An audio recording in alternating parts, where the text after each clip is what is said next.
Hi students, good morning. In the previous class, we have learned about the classification of metals and non-metals based on physical properties, and already we have learned about the properties of metals that are metallic luster, malleability, ductility and strength. Now about conduction of heat and conduction of electricity. These metals are good conductors of heat and electricity. What are conductors? Simply the substances which pass the electricity through it, that are called as electrical conductors, and the substance which pass heat through it, that are called as conductors of heat. Generally in our homes, what are used for cooking purpose? Vessels which are made of metals. Why? These metals are conductors of heat. That means through this the electricity passes. Just let us learn how the metals act as conductors of electricity with a simple activity. Observe this activity, observe this apparatus. In this, what is there? A stand, retort stand. To this retort stand, clamp of that retort stand, a metal rod is fixed, metal wire or metal rod, and to the metal rod at different positions fix metal pins with the wax. That means this wax is used as an adhesive material. With the help of this wax, these pins are fixed at different positions. Okay, that means from one end to other. At which end these are fixed, which are not with the end which is free, that is not clamped. At that end these metal pins are fixed, and the other end of the metal rod, that means near the clamp, heat it with the help of a burner or candle flame. Whenever we heat, what happens? These pins which are fixed to the metal rod, that are fallen one by one like this. First, generally which metal pin is separated from the metal rod? The metal pin which is close to the flame, that is separated, and then next like that. Finally all are separated from it by themselves, okay, without pulling by us. That separator, how it is happen? When the one end of the metal rod is heated, this heat transmits to the other end. Whenever the heat transmits, the other end also gets heated and the wax melts. Simply the pin is separated. How it is happened? Due to conduction of heat through the metal. This property of metal is called as thermal conductivity. Okay, thermal means here what is that? Heat.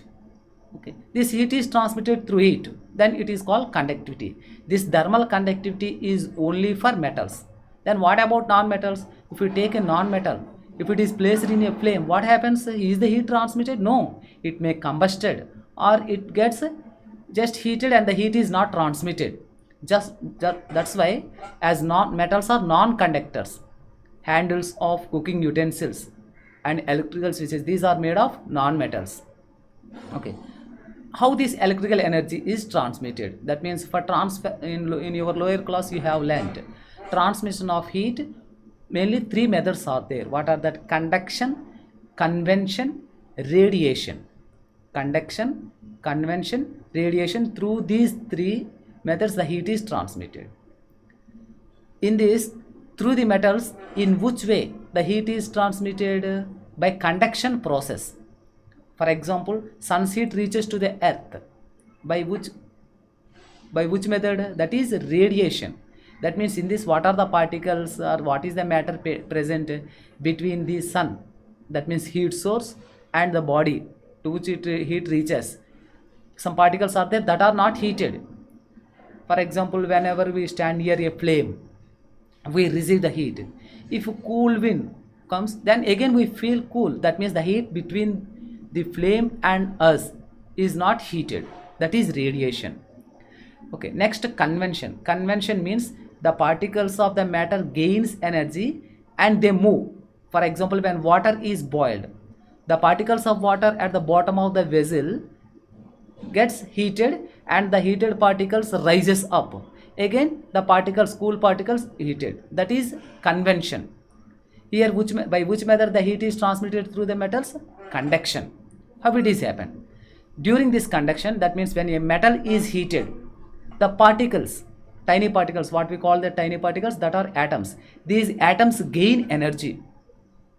Already the particles of matter have energy, but here we supply energy, additional energy in the form of heat. Then these atoms readily gain that energy and they vibrate vigorously. Whenever they vibrate vigorously, then one particle, that means atom, collides with the another particle. Whenever it collides with another particle, then heat is only transmitted. That means without transmission of these particles, the energy is only transmitted. This method is called as conduction. By conduction method, the heat is transmitted from one end of the metal to other end. Simply take a metal rod. One end is placed in a flame and other end is hold in your hands. Okay, are you there to hold the entire time? No. Whenever it gets heated, just we left it. Okay, that is why the heat is transmitted from one end to other end. By which process? Conduction process. The electrons which gains energy that move through the metal and they transfer the energy to the other electrons. What are these electrons?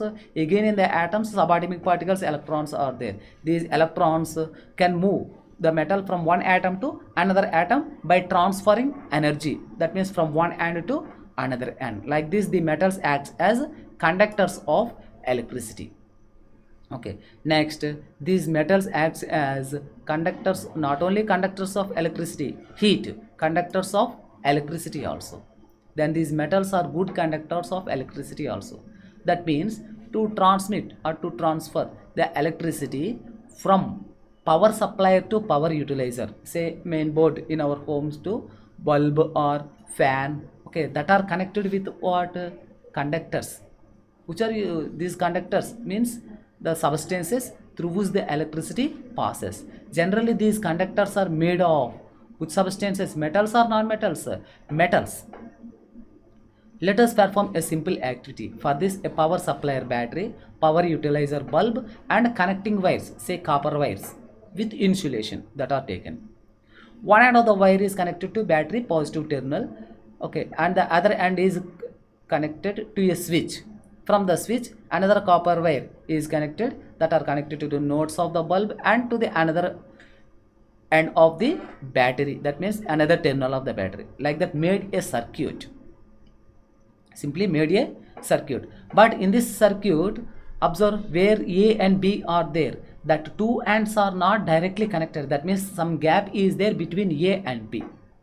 Next, collect different metal wires made of different metals, say copper wire, aluminum. Okay, collect different metals what are available. Collect different metals. Place the specimen, that means metal wire or non-metal substance, refill, next copper wire, aluminum wire, wooden piece, paper piece, cloth, like that. Collect different materials. First, test with one substance, that means a copper wire. Copper wire is placed between the two ends gap of A and B. Then observe is the bulb glows or not. Like that, repeat the activity with the different substances, different specimens. In which case the bulb glows means what is the material placed between A and B, through that the electricity passes. That's why it acts as conductor. In which case the bulb doesn't glow. For example, a plastic eraser or wooden stick or paper or cloth is placed. In that case, is the bulb glows? No, the bulb doesn't glow. That means the substance which is placed between A and B, through that the electricity doesn't passes. That's why that are non-conductors. And these which are conductors of electricity, in which case the bulb glows, that are conductors of electricity. Generally, these conductors are made of metals. That's why these metals acts as conductors of electricity. That's why for transmission of for passing of electricity, what we use in our homes, that are metal wires, copper wire, aluminum wire, okay, for in main lines, iron, like that, all these are used. Then this electricity is transmitted from one end to another end in the conductor by the electrons. Which electrons? That are free electrons. Generally, these metals contain free electrons. These free electrons can move easily the electricity through the metal. That's why these acts as conductors of electricity. Next, another important properties of metals are sonority and strength. Sonorous. again collect different materials what are available in our surroundings. Collect different materials, okay, that may be metal or non-metal. Drop one by one on the floor. Whenever you drop, some produces ringing sound, some some substances didn't produce any sound. Which produces sound? Okay, ringing sound means that is sonorous. Which produces ringing sound? That are metals. Which do not produce sound? That are non-metals. Generally in temples or in our electric bells, calling bells, okay, in our cycle bell, doom, all these are there. Simply all these are made of different metals. When we strike the metal hot, okay, they produce a ringing sound. This property of metals is called as sonority. Okay, and already I told you these metals are very strong. Or these are strong or not? Yes, these are very strong. For example, remember bridges, dams, if we take anything, all the in all these what are used? Metals are used. Why? These metals can hold large weights without snapping or without breaking. Okay, that means they are strong due to their strength.